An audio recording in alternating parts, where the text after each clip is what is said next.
સૌપ્રથમ હું આપણી વચ્ચે જે સરદાર સાહેબની જે મૂર્તિ છે એ સરદાર સાહેબ અને કૃષ્ણકુમારસિંહજીના ચરણોમાં મારા બે હાથ જોડી વંદન કરી અને મારી વાતને શરૂ કરી રહ્યો છું.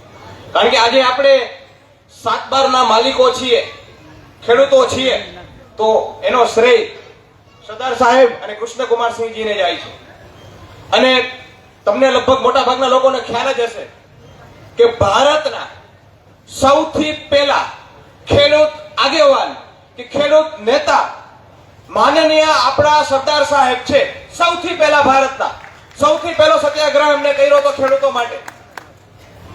અને હું સરદાર સાહેબને મારા આદર્શ માનું છું એક ખેડૂત આગેવાન હોવાને નાતે. કારણ કે ભારતના સૌથી પહેલા ખેડૂત આગેવાન આપણા સરદાર સાહેબ છે. હવે મારે બે ત્રણ વાત કરવી છે. એ પહેલા અહીંયા ઉપસ્થિત હું તમામ લોકોને વિનંતી કરીશ કે આજની આપણી વાત એટલી અગત્યની છે કે દરેક લોકો પોતાના મોબાઈલમાં ફેસબુક લાઈવ, ઇન્સ્ટા લાઈવ જે કરી શકતા હોય એ કરી દો. આપણે ગાંધીનગર સુધી એ વાત પહોંચાડવાની છે. અને ગુજરાતના આપણા 56 લાખ ખેડૂત પરિવાર તો ખરા, સાથે સાથે સિટીમાં રહેતા તમામ લોકો સુધી આ વાત પહોંચાડવાની છે કે એમને ખબર પડે કે સરકાર સાચી, ખેડૂતો સાચા. એટલે બે હાથ જોડીને વિનંતી છે કે બધા વધુમાં વધુ ફેસબુક લાઈવ ચાલુ કરો અને બે હાથ જોડીને પહેલા આપણે નારાનો જયઘોષ કરીશું. બે હાથ ઊંચા કરીને બોલો, જય જવાન, જય જવાન, જય જવાન. હવે જીતુભાઈએ છે ને પ્રેસ કોન્ફરન્સ કરી અને આખા ગુજરાતમાં એવો માહોલ ઉભો કર્યો કે સરકારે ખેડૂતોની વાત માની લીધી અને સરકારે ઘણું બધું ખેડૂતોને આપ્યું. તો ઘણા લોકો ગામમાં એવી વાત કરે છે કે સરકારે ખેડૂતોની વાત માની લીધી, ખેડૂતોને ઘણું બધું આપ્યું, તો પછી ખેડૂતો કેમ હજી આંદોલન ચાલુ રાખ્યું છે? આ જેતપુરની છાવણી હજી કેમ ગાજે છે? ગુજરાતનો ખેડૂત એક ખેડૂત છે એ આ પરિપત્રનો કેમ વિરોધ કરે છે? જે આ જીતુભાઈ પ્રેસ કોન્ફરન્સ કરીને બહાર પાડ્યો પરિપત્ર મારા હાથમાં છે.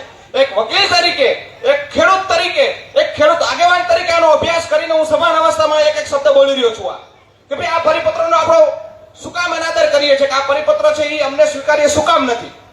તો સૌથી પહેલા હું તમને કહું એમ કીધું કે વળતર માટે ટાવર બેઝના 200% વળતર આપશું. તો 200%ની તો ઓલરેડી જોગવાઈ છે જ કેન્દ્ર સરકારની ગાઈડલાઈનમાં. તો જીતુભાઈ તમે અમને નવું શું આપ્યું, વધારાનું શું આપ્યું? 200%ની ઓલરેડી ગાઈડલાઈન છે અને ગાઈડલાઈન ન હોય તો તમે કાલે પ્રેસ કોન્ફરન્સ કરીને કહો કે ગજેન્દ્રસિંહ ખોટું બોલે છે અને ગજેન્દ્રસિંહ તમારી પ્રેસ કોન્ફરન્સમાં તમારી સામે ડિબેટ કરવા માટે તૈયાર છે. બીજી વસ્તુ, હા, જૂની ગાઈડલાઈન હતી રાજ્ય સરકારની કે કોરિડોર માટે 25% વળતર મળતું હતું, પણ કેન્દ્ર સરકારમાં તો 30% જ હતું. તો એ એમને શું કર્યું, સુધારીને 30% કરી દીધું. આપણને જે અન્યાય થતો હતો એ. પછી મારે કેવું છે કે જીતુભાઈ, તમે જે પ્રેસ કોન્ફરન્સ કરી, તમારા સચિવોએ આ પત્ર તૈયાર કર્યો, તમે બધા ભણેલા ગણેલા છો કે અભણ છો? આ હું કહું છું, તમારા સચિવો ભણેલા છે કે અભણ છે? આ પરિપત્ર જેને ડ્રાફ્ટ કર્યો છે એ વ્યક્તિ ભણેલ છે કે અભણ છે? તમે આમાં શું લખ્યું છે તમને ખબર છે? જીતુભાઈ, તમે આ વાંચ્યું છે કૃષિ મંત્રી તરીકે? નથી વાંચ્યું. જો વાંચ્યું હોય ને તો તમે એ રીતે બોલો નહીં. જીતુભાઈએ શું જાહેરાત કરી?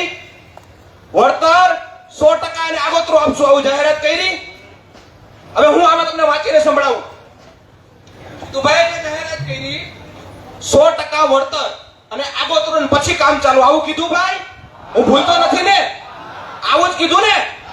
આપણે ખેડૂતો આવું જ સમજાતા ને કે 100% વળતર એડવાન્સમાં આપી દેવાનું પછી કામ ચાલુ કરવાનું, આવું કીધું?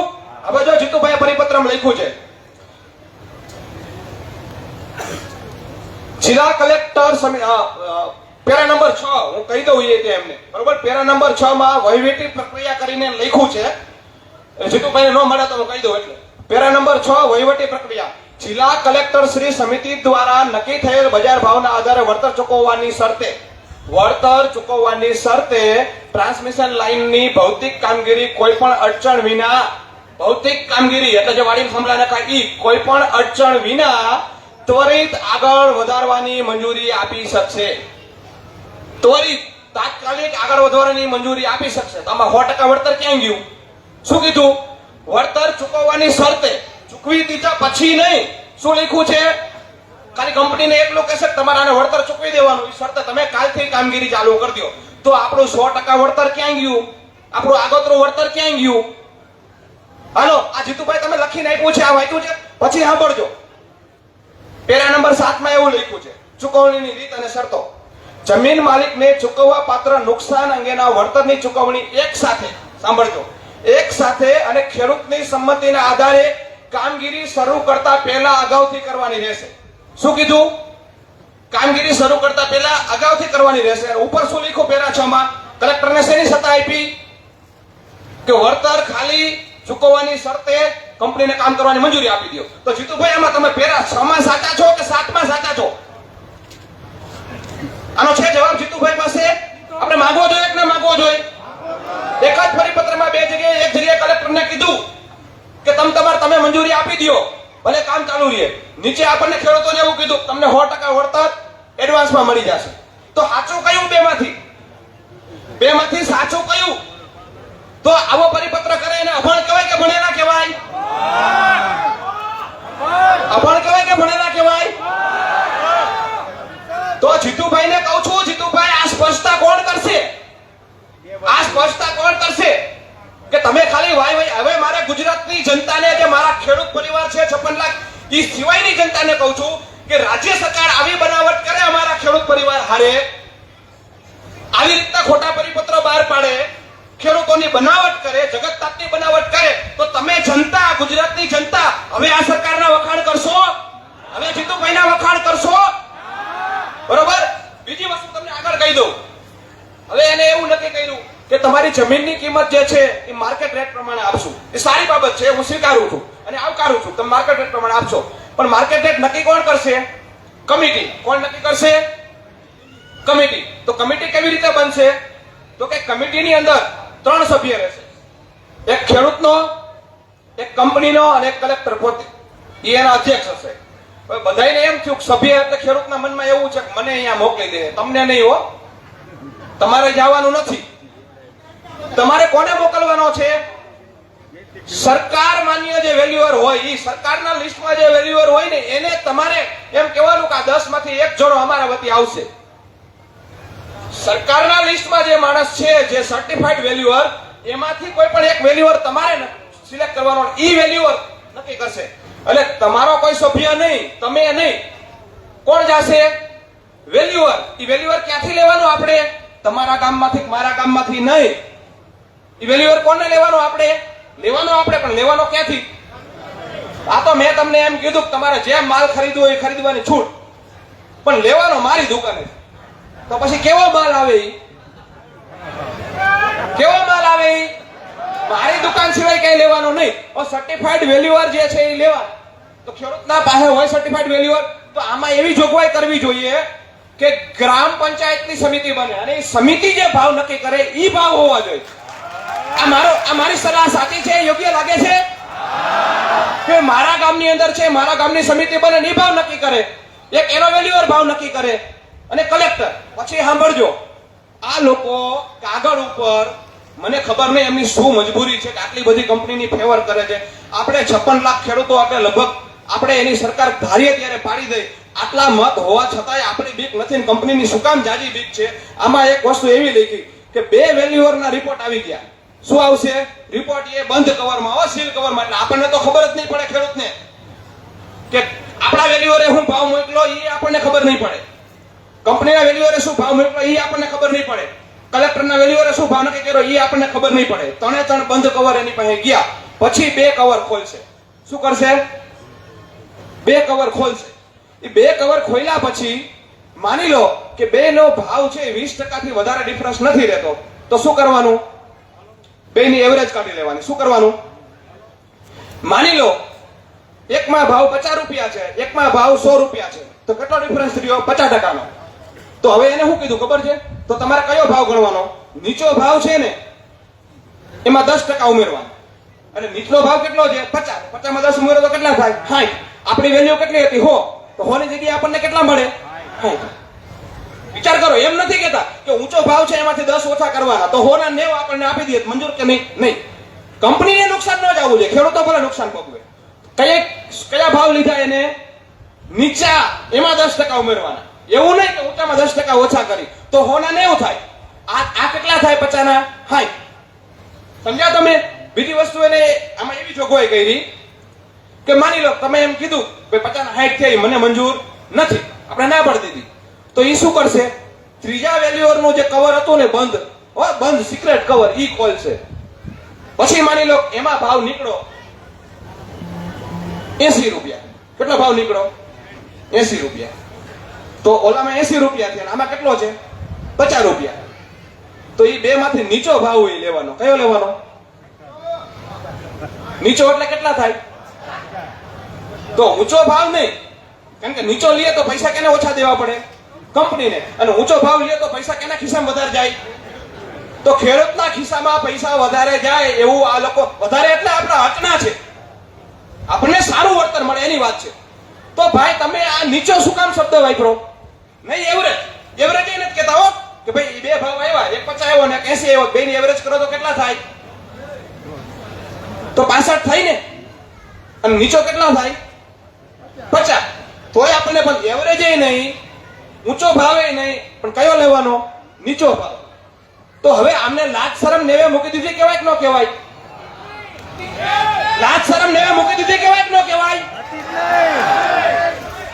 હવે હું તમને એમ કહું, આ ખેડૂતોને ઊંચું વળતર દેવાનું ઓલો ચીનના જિનપિંગ છે ઈ ના પાડતા છે ને પાકિસ્તાનના નવાઝ શરીફ ના પાડતા છે? કોણ દબાણ ઊભું કરતું હશે આમની ઉપર? કોણ દબાણ ઊભું કરતું હશે? અને ખેડૂતોના હકની વાત છે. પછી તમને કહી દઉં કે આપણે વાત છે ની કઈ રીતે માંગણી કે ભાઈ અમારી 10 વીઘાની જમીનમાં એક થાંભલો આવે તો મારી 10 વીઘાની આખી જમીનની કિંમત ઘટી જાય. મારું 5 વીઘાનું કટકું હોય અને એમાં થાંભલો તાર આવે તો મારું 5 વીઘાની કિંમત ઘટી જાય. તો ઈ તો આપણને વળતર આપ્યું જ નથી. ઈ તો વળતર આપણને આપ્યું જ નથી. હજી ઈ વળતર આપણું એક લેવાનું બાકી છે. બીજી વસ્તુ, રાજસ્થાનમાં 400% વળતર મળે. કેટલું? તો 200% તો ભારત સરકારે કેદુનું કીધેલું છે. તો તમે અમને આપ્યું શું? તો રાજસ્થાનમાં 400% વળતર છે તો ગુજરાતમાં કેમ નહીં? આનો જવાબ મને આપે જીતુભાઈ કે ભાઈ ગુજરાતના ખેડૂતોને અમે એટલા માટે 400% નથી આપવા માંગતા કે એના આટલા કારણ છે. કારણ જણાવે કાલ પ્રેસ કોન્ફરન્સ કરીને. હું અમને ચેલેન્જ આપું છું, તમે કારણ જણાવો. તમારા કારણ યોગ્ય હશે તો અમે ગુજરાતના ખેડૂતો સહમત થશું, અને યોગ્ય નહીં હોય તો તમારે વળતર આપવું પડશે. બરોબર છે ને? કારણ જણાવો કે ભાઈ અમારે ગરીબોને ઝૂંપડામાં મફત વીજળી આપવી છે, બરોબર છે, એટલા માટે તમને વળતર નહીં આપીએ. અમારે ખેડૂતોને અડધી કિંમતે વીજળી આપવી છે, એટલા માટે તમને વળતર નહીં આપીએ. તો આપણે સહમત થશું, 200% લઈ લેવું. પણ નહીં, ત્યાં તો પૂરા પૈસા લેવાના છે જીએસટી લગાડીને. શું લગાડીને? જીએસટી લગાડીને. એટલે સરકારની તિજોરી ભરાય, કંપનીની તિજોરી ભરાય, ખેડૂતનો જે થવું એ થાય. એટલે આ જે કાયદાકીય પ્રશ્ન. પછી બીજી વસ્તુ, 30% વળતરની વાત કરી આપણને કે તાર નીકળે એનું 30% વળતર. ઈ 30% વળતર સેના 30% ગણવાના? ટાવરનું આપણને એમ કીધું 200% વળતર આપશું. એટલે આપણે માર્કેટ પ્રમાણે મીટરનો ભાવ 100 રૂપિયા થયો કમિટીનો. હમણાં મેં કીધું ને એવી ઓલી સાચી ખોટી કમિટીએ માની લ્યો 100 રૂપિયા નક્કી કર્યા. ઈ 100 રૂપિયા પ્રમાણે ટાવરનું વળતર કેટલું આપવાનું થાય? 200 રૂપિયા મીટરે. કેટલું આપવાનું થાય? 200 રૂપિયા. હવે જો વાયર નીકળે છે, તમને ખબર છે ટાવરનું વળતર છે ને એનું ક્ષેત્રફળ 5% નહીં થાય. તાર રહ્યું ને તારનું એના કરતા 10 ગણું ક્ષેત્રફળ થાય, એટલે એનો ભાવ નીચો રાખ્યો છે. હવે માની લો 30% વળતર કીધું તો 100 રૂપિયા ભાવ છે, તો 100 ના 30% એટલે કેટલા રૂપિયા થયા? 30 રૂપિયા. ટાવરના તમે 200 આપો છો તો એ 200 ના 30% અમને આપો ને. 200 ના 30% આપો. આ 30% કીધા પણ તમે શેના 30% એ તમે નક્કી કરો. મૂળ ભાવના 30% કે 200 કરીને એના 30%, આમાં ફિક્સ કરેલું નથી. એટલે આપણને છે ને જે ભાવ 400% ભાવ થાય 4 ગણો, 100 રૂપિયા 400 રૂપિયા લેખે ટાવરનું આપે, અને એના 30% એટલે 120 રૂપિયા લેખે આપણને કેનું આપી દઈએ? વાયરનું. આ રીતના વળતરની આપણી ડિમાન્ડ છે. પછી આખા ખેતરનું ઘટે છે એની પણ ડિમાન્ડ છે.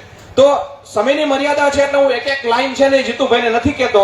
જીતુભાઈ કદાચ આજે બીજી વખત રાતે પરિપત્ર પાછો વાંચી લેશે, અને જેમ હું કહું છું એમ 56 લાખ ખેડૂતો છે એની માતાઓ બહેનો સામે જીતુભાઈને પોતાની ભૂલ સ્વીકારવામાં શરમ નહીં આવે આવી આશા રાખું છું. અને એક છેલ્લી વાત કહી દઉં, જે હમણાં મારા પેલા જે અહીંયા વાત કરી છે સંચાલન સમિતિ છે કે ભાઈ કેટલાક મિત્રોને ડિસ્ટર્બ કરવામાં આવે છે, બરોબર?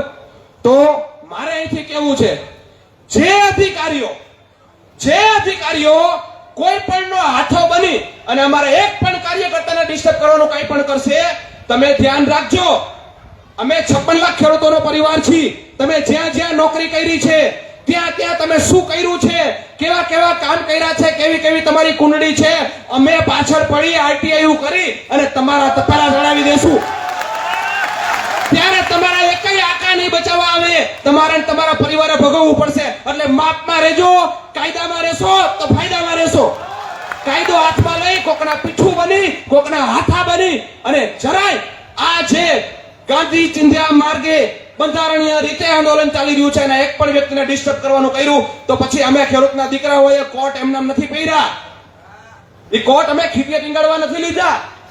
બરોબર, અમે લડી લેશું અને અમે તમારી પાછળ પડી જશું. તમે અમારી પાછળ પડવાનો ખાલી એકવાર પ્રયત્ન કરશો, તમારું નામ અમે મંગાવી લેશું અને તમારી આખી કુંડળી લઈ લેશું અને એ કુંડળી મુજબ અમે કામ કરશું. પછી જોઈશું તમને કોણ બચાવવા આવે છે. ભારત માતા કી ભારત